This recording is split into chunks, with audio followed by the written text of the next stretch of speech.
Assalamualaikum warahmatullahi wabarakatuh. Kembali lagi pada program Bincang Interaktif bersama saya Syahla Talita. Pada 14 Februari lalu, kita telah melaksanakan pemilihan umum yang ramai diperbincangkan oleh masyarakat. Banyak dari kontestan pemilu yang memperebutkan suara dari generasi muda yang mendominasi pada pemilu kali ini. Di tengah ramainya berita isu pemilu, hadir suatu film yang cukup menggemparkan masyarakat, khususnya para elit politik.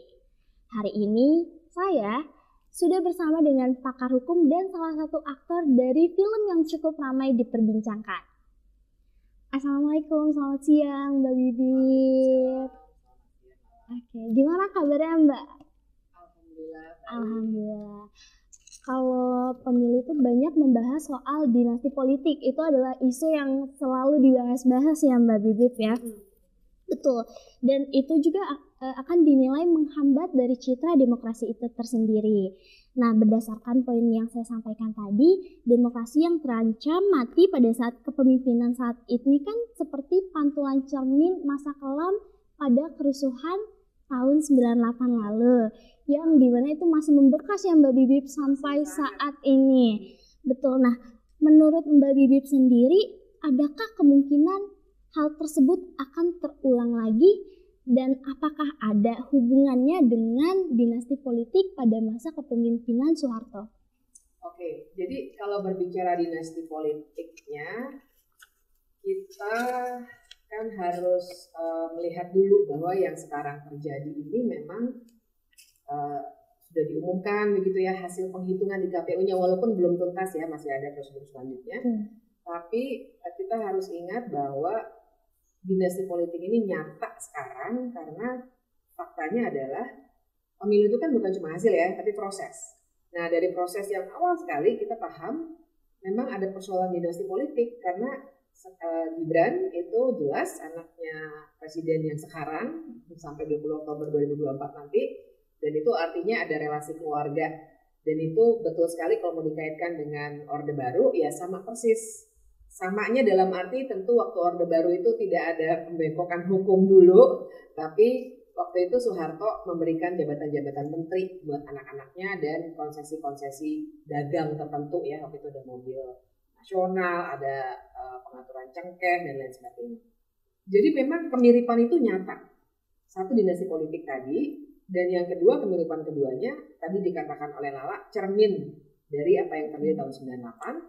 Karena memang pasangannya Gibran yaitu Prabowo memang statusnya adalah dia terduga pelanggaran HAM waktu itu, dan kita harus ingat dia dipecat waktu itu, diberhentikan walaupun bukannya tidak dengan hormat, tapi diberhentikan adalah diberhentikan karena persoalan yang menyangkut tim mawar yang dia pimpin waktu itu yang menculik beberapa aktivis. Kenapa saya setuju manggut-manggut waktu Lala bilang cermin? Karena persoalan itu kan sebenarnya masih belum selesai. Betul. Karena pengadilan itu sendiri yang bisa mengungkap apakah di manakah sebenarnya orang-orang aktivis yang diculik dan belum kembali itu sebenarnya belum pernah diadili secara hukum. Itu sampai sekarang tidak pernah diungkap, dan sekarang malah terduga pelakunya karena belum pernah diadili, statusnya masih terduga terus, dan bisa nyapres dan nyawapres terus, akhirnya bisa terpilih. Dan yang cermin yang keduanya di dinasti politiknya itu. Oke, berarti memang pada kerusuhan tahun 98 hingga saat ini memang belum selesai Bu ya. Nah, bagaimana kalau terkait dengan pemberian pangkat jenderal kehormatan berpotensi juga dapat menjadi penyalahgunaan wewenang? Jadi kalau peristiwa pemberian bintang kehormatan itu kan kritiknya di dua level ya. Di level pertama itu memang dia secara hukum kalau kita baca nih dengan jelas dan objektif undang-undangnya, sebenarnya untuk seseorang yang sesungguhnya sudah diberhentikan, hormat atau tidak hormat tapi diberhentikan dari TNI, itu tidak bisa langsung diberikan bintang. Dan saya ingin menyerotinya juga dalam konteks yang namanya impunitas kalau dalam hak asasi manusia, sebenarnya kan tidak hanya terjadi pada si orangnya itu sendiri yang memegang jabatan dalam ini Pak Prabowo, tapi juga pada kasus-kasus HAM lainnya yang sudah ada studinya di banyak negara yang banyak pelanggaran HAM berat masa lalu. Impunitas itu juga dengan sendirinya akan terjadi. Ini studinya memang ada ya, bisa dicari gampang sekali dan aksesnya juga mudah di internet. Tapi ini kita membicarakan sistem hukum kita yang nantinya semakin tidak bisa untuk membongkar pelanggaran-pelanggaran HAM berat masa lalu. Nah, berhubungan dengan persoalan yang tadi ya Mbak, apakah pemberian kenaikan pangkat jenderal kehormatan ini memiliki nilai sebagai langkah transaksi politik? Kita harus lihat bahwa Pak Jokowi kan sedang menitipkan anaknya pada Pak Prabowo. Ini benar-benar nepotis sekali ya. Saya tuh kalau membicarakan ini rasanya, kok Indonesia bisa gini lagi gitu ya. Itu satu. Tapi juga yang kita harus baca adalah bukan hanya kejadian yang sudah berlalu, yaitu kejadian menitipkan anak, tapi juga kita harus ingat ada relasi politik yang perlu dipelihara nih. Oke, nah selanjutnya nih Mbak, kalau misalnya kita berbicara mengenai sistem pemilu tahun ini, kan banyak dikaitkan dengan berbagai kejanggalan-kejanggalan yang ada ya pastinya. Contohnya seperti penyematan nama yang elektabilitasnya paling tinggi atau paling unggul pada pasangan terpilih di kalangan generasi muda. Banyak spekulasi yang bermunculan di dalamnya pastinya ya Mbak. Terus dengan kejanggalan-kejanggalan yang terjadi ini, akankah hal itu dapat menjadi pemantik dari redupnya demokrasi di masa yang mendatang? Iya, sangat jadi pemantik tuh. Karena generasi muda kita itu seperti dikasih gula-gula dan mengentertain. Gula-gula maksudnya tuh apa yang mereka senang aja yang dikasih gitu ya. Tentu saja saya menggeneralisasi, saya percaya nggak semua anak muda, Lala dan kawan-kawan yang di tim ini juga bukan termasuk yang itu. Tapi kan generalisasi itu ada, bahwa anak muda tuh maunya ngelihat yang menyenangkan aja, nggak mau menganalisis lebih jauh.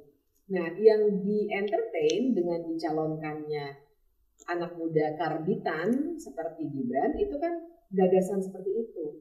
Nah, justru itu yang di-capture sama kelompok yang hanya mau menggunakan kemudaan sebagai gimmick politik, ya udah diolah dengan gimmick politik dan media sosial.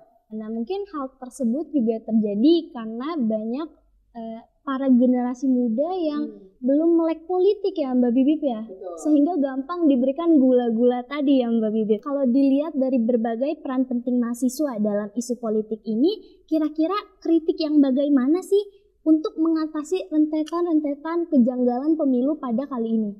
Nah, buat saya latihan berpikir kritis dalam dunia aktivisme mahasiswa itu penting banget.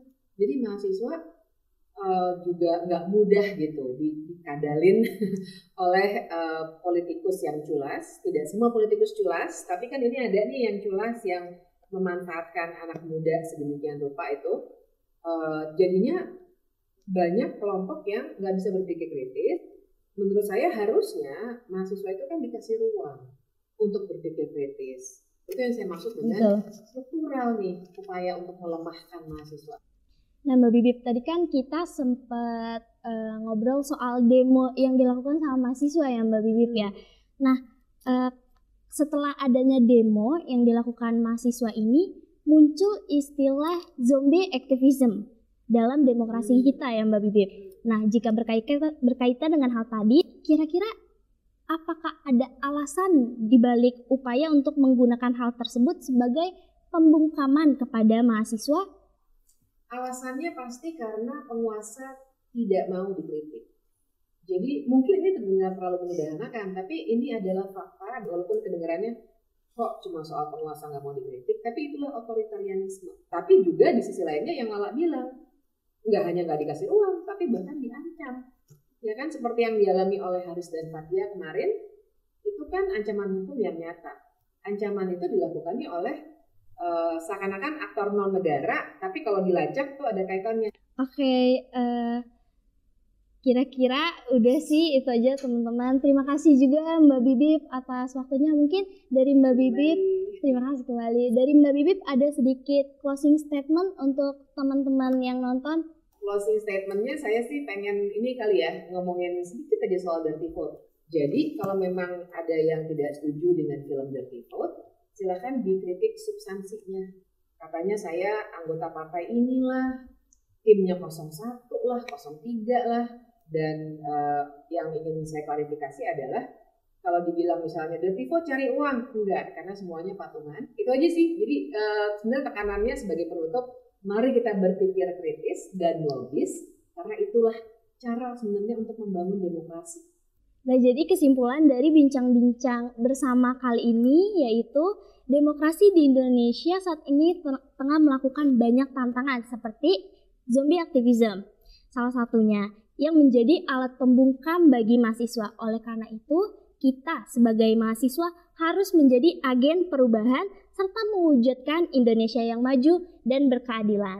Baik pemirsa, sekian episode dari Bincang Interaktif kali ini.